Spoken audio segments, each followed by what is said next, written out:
नमस्कार दोस्तों, आज फिर आपका स्वागत है राजन की पाठशाला दिल की बात एपिसोड नंबर 9 में। सबसे पहले तो मैं आप सबसे माफ़ी मांगना चाहता हूं कि मेरा जो नेक्स्ट एपिसोड आया उसके बीच में गैप हो गया है और थोड़ा टाइम लगा। उसके पीछे कुछ कारण थे बट मैं उसमें नहीं जाऊंगा, बट मैं वाकई में क्षमा प्रार्थी हूं। आज हम जो बात करने वाले हैं बहुत ही इंटरेस्टिंग टॉपिक है।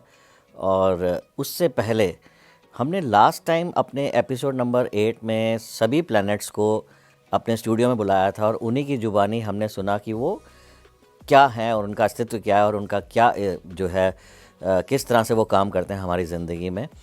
तो उसके बाद हमने आखिर में कहा था कि हम राहु और केतु को अगली बार बुलाएंगे। तो भाई ऐसा हुआ, मैंने बहुत कोशिश करी, राहु और केतु को उनसे बात करी और उनको स्टूडियो में अपने इनवाइट भी करा, लेकिन उनका भी लॉजिक बहुत सही था और उन्होंने आने से मना कर दिया। उन्होंने कहा कि भाई देखो, ऐसा है कि हम जो है, हमारा कोई फिज़िकल बॉडी नहीं है, अस्तित्व नहीं है और हम साइंटिफिकली एग्जिस्ट करते हैं, तो हम कैसे आ जाएं? लोग भ्रमित हो जाएंगे और हम गलत उनके अंदर भ्रांतियां भर देंगे।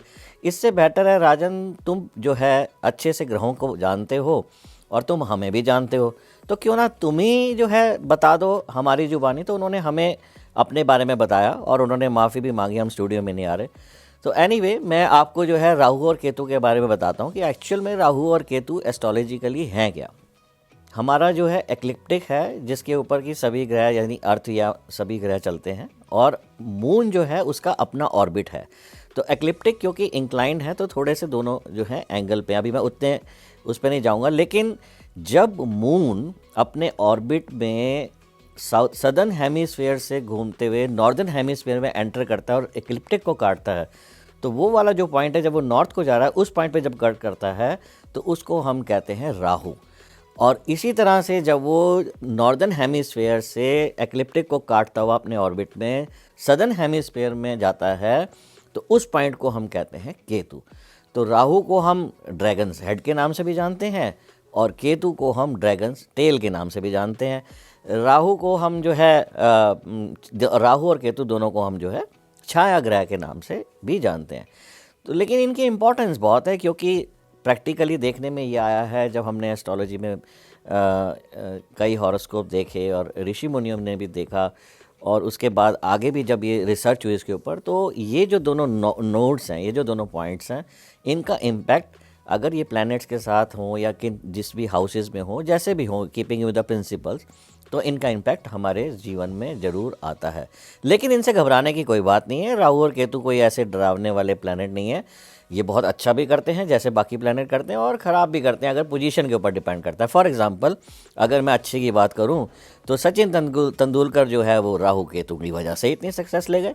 उनके सारे प्लैनेट राहु और केतु की एक्सिस में है, जिसे हम काल सर्प योग भी कहते हैं। और कई जो हैं जिनके राहु केतु अच्छा नहीं था या सही नहीं पोजीशन थी, तो उनको नुकसान भी हो गया। तो ये तो बात रही हमारी राहु और केतु की, और मुझे उम्मीद है कि राहु और केतु के बारे में आप अच्छे से जान गए होंगे और कोई संशय नहीं होगा। अब इसके बाद मैंने सोचा कि दिल की बात में हमने एस्ट्रोलॉजिकली और इन सब के बारे में बहुत बात की, तो अब मेरे दिमाग में एक बड़ा अच्छा आइडिया है कि आप लोगों से मैं ये शेयर करूं कि हमारे जीवन में जो हमारा एक्सपीरियंस होता है और कौन सी ऐसी अच्छी बातें हैं और उसका क्या सोर्स है, और जहां हमें अपने जीवन में उसको अप्लाई कैसे करना चाहिए, और उसके बाद उसमें मेरी क्या सोच है और मेरी क्या दिल की बात है, वो मैं आप तक पहुंचाऊं। तो इसमें मेरे को जो आइडिया आया वो आया कि मैं आप तक जो हमारे वेद हैं मैं उससे शुरू करता हूं, क्योंकि सब खजाना जो है ना उसी में ही छुपा हुआ है और वहीं से सब कुछ निकल के आ रहा है। तो अब से हम कुछ आगे जो है वेदों की बात करेंगे। तो आज जो है मैं वेद में कुछ चीज़ें लूँगा और आपको उसके बारे में बताऊँगा। तो हमारे जो है सबको मालूम है कि 4 जो है वेद हैं। वेद का अर्थ पहले तो ये बता दें, वेद का अर्थ होता है एक्चुअल में श्रुति, उसको श्रुति के नाम से भी जाना जाता है। और वेद जो है अगर हम सरल शब्दों में कहें तो वो ज्ञान का भंडार है। वेद का मतलब ज्ञान, वेद का मतलब सुनना भी है, श्रुति का मतलब तो ज्ञान को सुनना। एक्चुअल में ऋषि मुनियों ने जो है वेदों को सुना और भगवान ने इसको कहा, ऐसा भी कहा जाता है। तो अब वेद जो है एक्चुअल में क्या है? वेद जो है 4 प्रकार के हैं। एक है ऋग्वेद, एक है सामवेद, एक है यजुर्वेद और एक है अर्थवेद। अब ये चारों वेदों में अलग अलग बातों को दिया गया है जो कि हमारे जीवन में बहुत महत्व रखते हैं और उसको चलाने में हमारी मदद करते हैं। फॉर एग्जांपल अगर हम ऋग्वेद की बात करें तो इसमें जो है ऋषि मुनियों के द्वारा कई भी बातों के बारे में ज्ञान की बातें कही गई हैं। देन इसके बाद अगर हम सामवेद की बात करें तो उसको जो है संगीत के रूप में या गीत के रूप में कहा गया है। या अगर हम अर्थवेद की बात करें तो इसमें संसारिक नियम या जिस तरह से हमें जीना पड़ता है, जीते हैं, उसके बारे में बात की गई है। तो मैं जो है, मेरा मानना यह है कि मैं जो अपने दिल की बात शेयर करूँगा वो हम अर्थवेद से करेंगे, क्योंकि अर्थवेद ही हमारे जीवन में बहुत महत्ता रखता है। तो आज हम अर्थवेद के बारे में थोड़ा सा एक या दो उसके लेंगे पार्ट।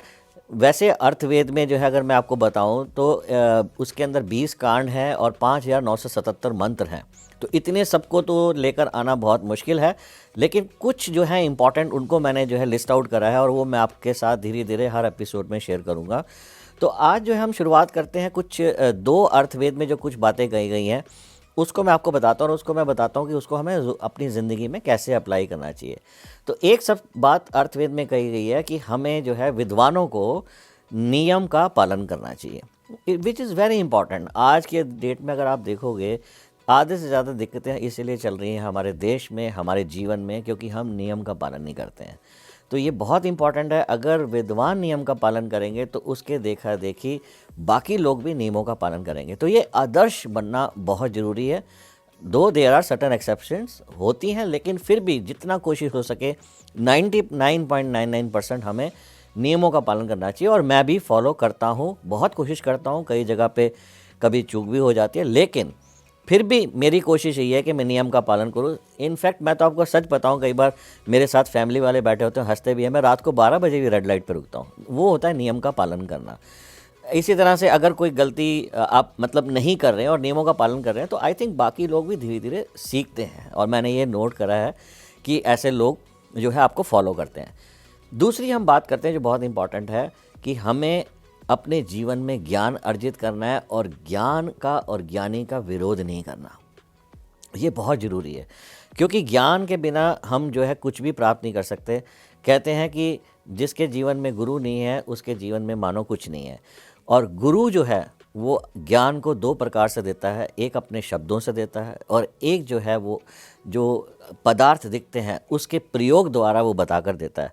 तो सच्चा गुरु वो है जो इन दोनों के कॉम्बिनेशन के साथ आपको जो है शिक्षा देता है, और सच्चा शिष्य वो है जो गुरु ने सिखाया उसको याद रखे जीवन भर और उस ज्ञान को आगे बांटे। तो ये ज्ञान की धारा आगे चलती रहे। तो मैं अपने आप को जो है बहुत ही सच्चा शिष्य मानता हूँ, क्योंकि जो मेरे गुरुओं ने मुझे सिखाया है मैं वो कोशिश कर रहा हूँ कि मैं आगे भी संसार में उस ज्ञान को फैलाऊँ, और यही मैं आशा करता हूँ कि आप सब भी इस तरह से करेंगे। तो आज जो है ये हमने दो वेदों के बारे में, वेदों के अंदर दो कह लो कि एक कांड में दो मंत्रों के बारे में बात करी, और आगे मैं आपके लिए और भी लेकर आऊँगा। ऐसे ही वेदों की चर्चा करेंगे और इससे सीखेंगे जीवन में, और अपना जीवन का एक्सपीरियंस शेयर करूँगा कि उसको मैंने किस तरह से जीवन में उतारा और किस तरह से हम अपने जीवन को और अच्छा, मधुर और खुशहाल बना सकते हैं। और भी बहुत सारी ढेर सारी चीज़ें लेकर आएंगे, बहुत कुछ है आपके लिए शेयर करने के लिए। तो अब मिलते हैं, मैं यहीं विराम लेता हूँ। आगे फिर बहुत जल्दी मिलेंगे राजन की पाठशाला दिल की बात में। और जाते जाते मैं फिर से वही आपसे निवेदन करूँगा, अगर आपको वीडियो अच्छे लगते हैं तो उसको शेयर करें, सब्सक्राइब करें और दुनिया में ज्ञान का भंडार फैला दें। सायोनारा।